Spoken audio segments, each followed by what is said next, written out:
Some places seem too dangerous for people to call home. Beneath these islands, powerful tectonic forces have been shaping the Earth for millions of years. Earthquakes, volcanic eruptions, and violent cyclones are all part of everyday life here. Yet more than 300,000 people continue choosing to stay, not because life is easy, but because this is the place they have always belonged. Here, active volcanoes feed fertile farms instead of driving everyone away. Crystal-clear rivers begin deep inside ancient forests before flowing into one of the world's richest oceans. Ancient traditions continue to shape daily life across more than 80 islands scattered through the Pacific. This is not simply a tropical paradise. It is one of the world's greatest stories of resilience. Before we begin, tell us where you're watching from and what time it is in your part of the world. Our journey begins on Tanna Island, home to one of Earth's most active volcanoes. From the air, the island appears peaceful, but beneath its forests, the Earth is constantly moving. Mount Yasur has erupted almost continuously for centuries, making it one of the world's most accessible active volcanoes. Standing near its crater, you can feel the ground vibrate beneath your feet. Most people would leave a place like this. The people of Tanna chose to stay.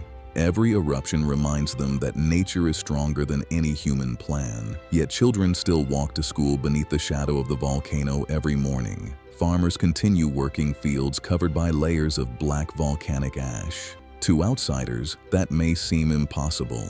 To local families, it is simply another ordinary day. Before sunrise, one family begins another day much as their grandparents once did. Their first stop is not the market, but the rich volcanic soil behind their home.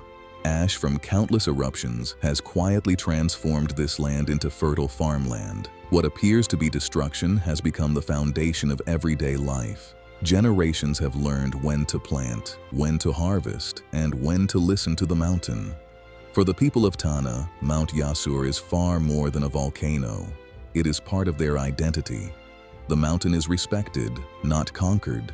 It is watched, listened to, and understood. Every rumble, every plume of ash, and every change in the wind carries meaning. Long before scientific instruments arrived, local knowledge helped families recognize when conditions were changing. Generations of observation became a form of survival, passed from parents to children through daily life. The volcano gives fertile soil, but it also teaches humility. Life here depends on accepting that nature will always have the final word. Perhaps resilience begins the moment people stop trying to control nature and start learning from it. Living beside an active volcano still comes with constant uncertainty.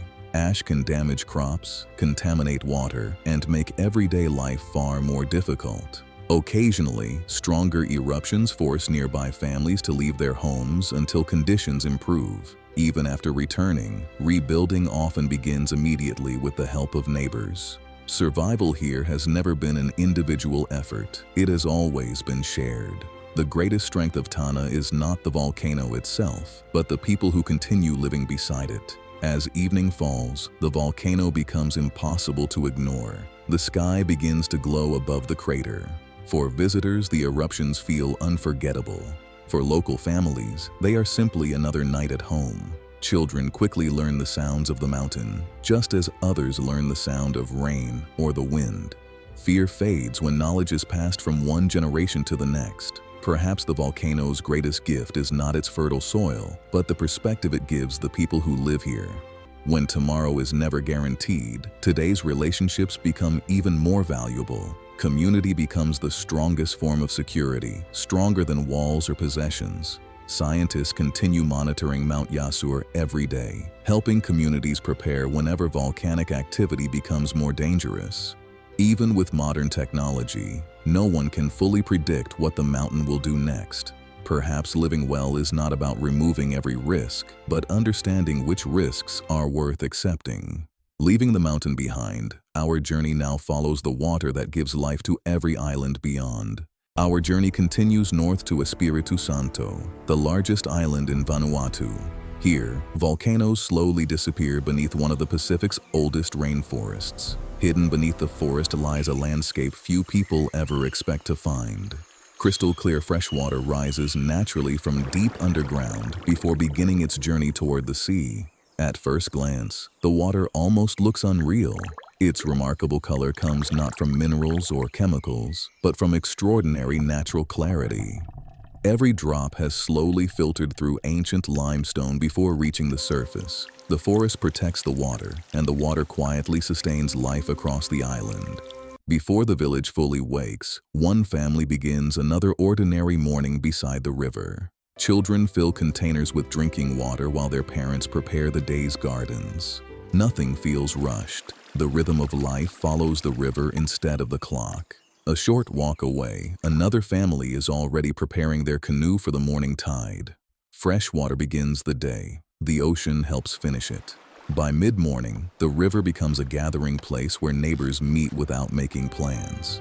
Children leap into the cool water, turning an ordinary swim into a daily celebration. For them, this isn't a famous attraction.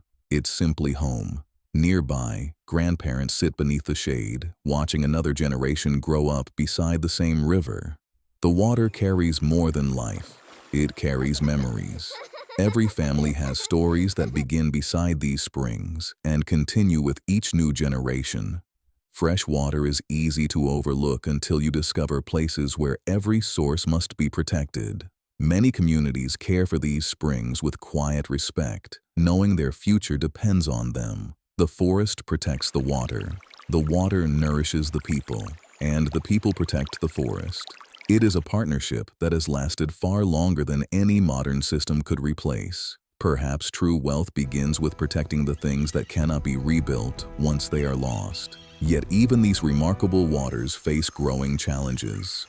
Changing rainfall patterns are beginning to affect rivers, farms, and freshwater supplies across many Pacific islands. As tourism grows, protecting these fragile places becomes even more important. The beauty that draws travelers here survives only if it remains carefully protected. For the people of Espiritu Santo, caring for the water is simply part of caring for one another. Leaving the island's rivers behind, our journey now follows traditions that have shaped Vanuatu for thousands of years. By afternoon, the village grows quieter as families return home with the day's catch. Lunch is simple: fresh fish, tropical fruit, and lap-lap, a traditional dish shared across generations. Meals here are rarely rushed. Conversations often last longer than the food itself. Children wander freely between the river and the forest, discovering nature instead of screens. Water is never seen as something to own. It belongs to everyone who depends on it. Sharing water has also meant sharing responsibility for protecting it. The health of the forest, the river, and the village can never be separated.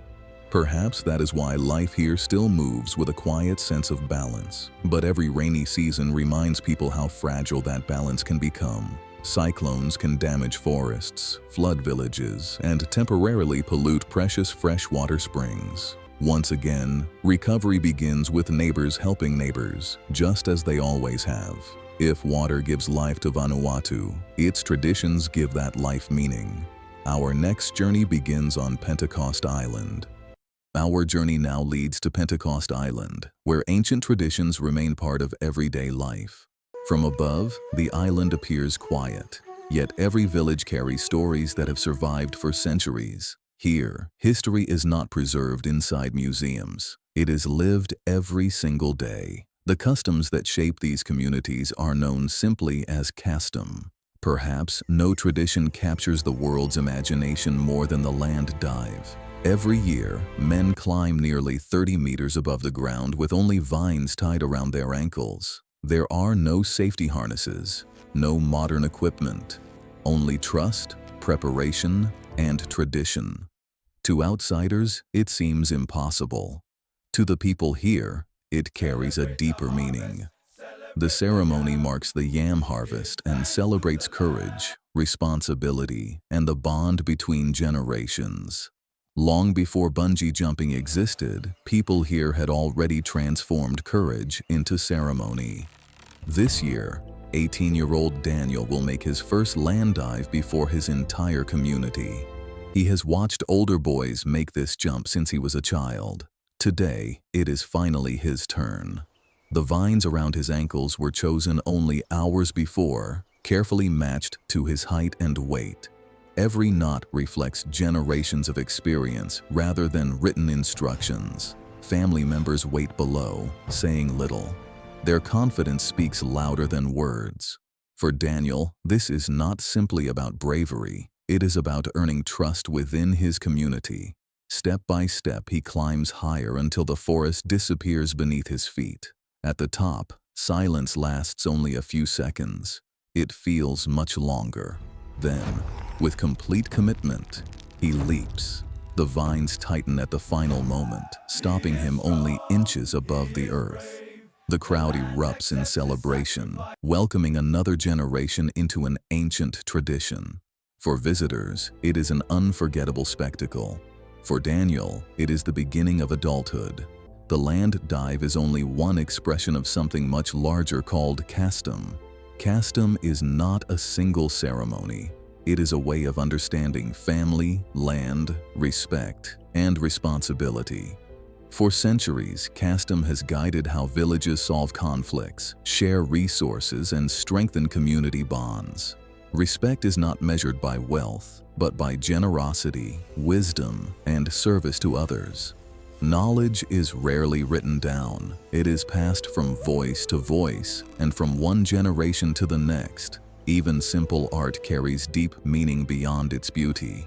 Each sand drawing tells a story, records history, or explains ideas without using written words. On other islands, women create music using nothing more than water and their hands. The rhythm echoes across the water, connecting music, nature, and memory.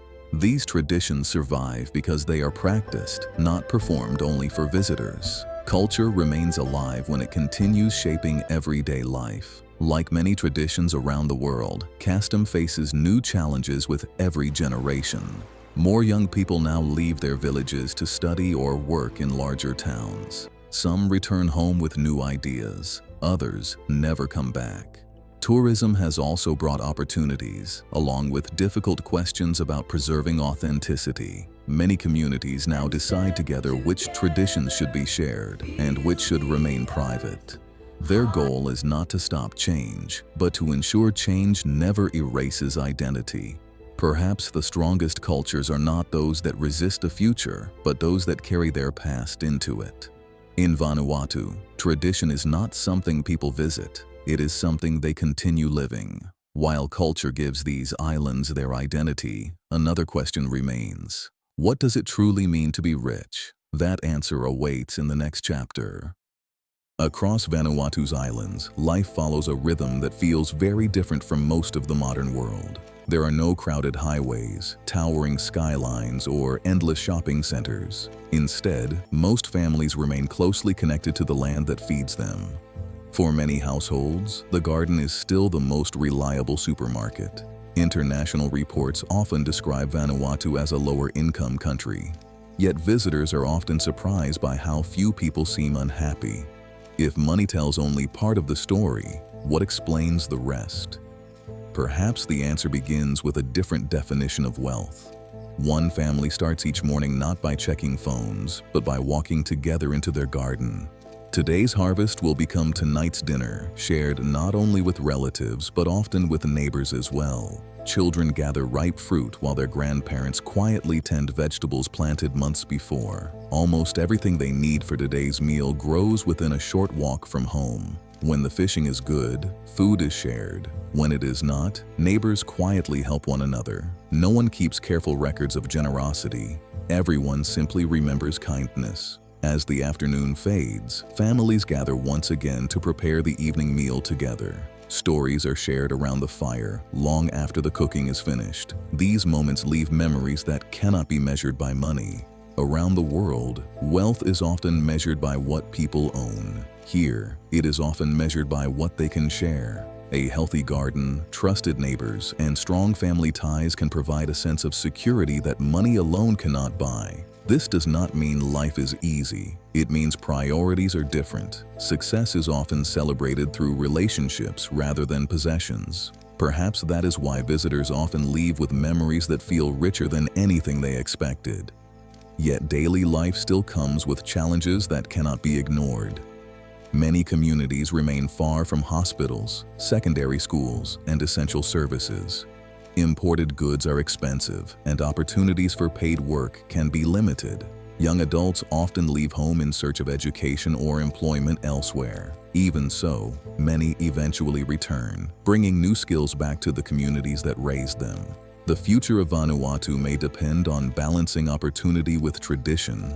Prosperity is not only about earning more, it is also about preserving what already makes life meaningful. But another challenge is rising beyond every village, every island, and every generation. Every cyclone season brings uncertainty, testing homes, gardens, and the resilience of entire communities. A single storm can erase months of hard work in just a few hours. Yet rebuilding begins almost immediately, with families helping one another long before outside assistance arrives.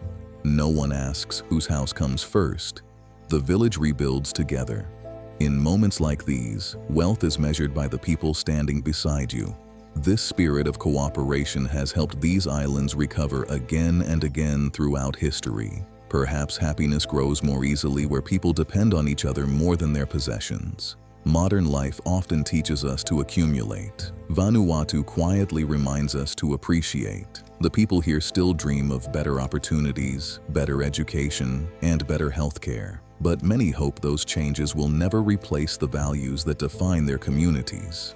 The greatest challenge now may be protecting both progress and tradition at the same time. As Vanuatu looks towards tomorrow, morning arrives once again across the islands, just as it has for countless generations. From above, everything still appears timeless. Yet beneath this beauty, change is quietly unfolding. For island nations, the future is never an abstract idea. It is something people prepare for every day. Some villages have already begun adapting to rising seas and stronger storms. Others are restoring coral reefs that help soften the force of incoming waves. Protecting nature here is also a way of protecting culture. Because if the land changes, the stories connected to it may change as well. One teacher begins each school day with lessons that reach beyond the classroom. The children learn mathematics and science, but also the traditions that shaped their grandparents' lives. After class, they return home to help in the gardens, just as generations before them once did. Their future will depend on balancing modern knowledge with the wisdom they inherit at home. The next generation will decide not only how Vanuatu develops, but what it chooses to protect. For many young islanders, protecting nature is simply another way of protecting home. Every tree planted today becomes a promise to those who will live here tomorrow. Hope grows quietly, one small action at a time. The future of Vanuatu will not be shaped by one decision, but by thousands of ordinary choices made every day. Every generation inherits the islands for only a short time before passing them on. Perhaps stewardship is the greatest tradition of all. The volcano, the forest, the ocean, and the people have always depended on one another. Remove just one part, and the balance begins to change. Protecting paradise has never meant keeping it unchanged. It means helping it endure. The challenges ahead are real, and no island can face them alone. But resilience has always been one of Vanuatu's greatest strengths. Generation after generation, these islands have adapted without losing their identity. Perhaps that will be their greatest achievement in the years ahead. The story of Vanuatu is still being written, one sunrise at a time. And perhaps its most important chapter has only just begun. Before we leave these islands, there is one final thought worth carrying home. Because the greatest journey is not always across the ocean. Sometimes, it is the way a place changes how we see our own lives.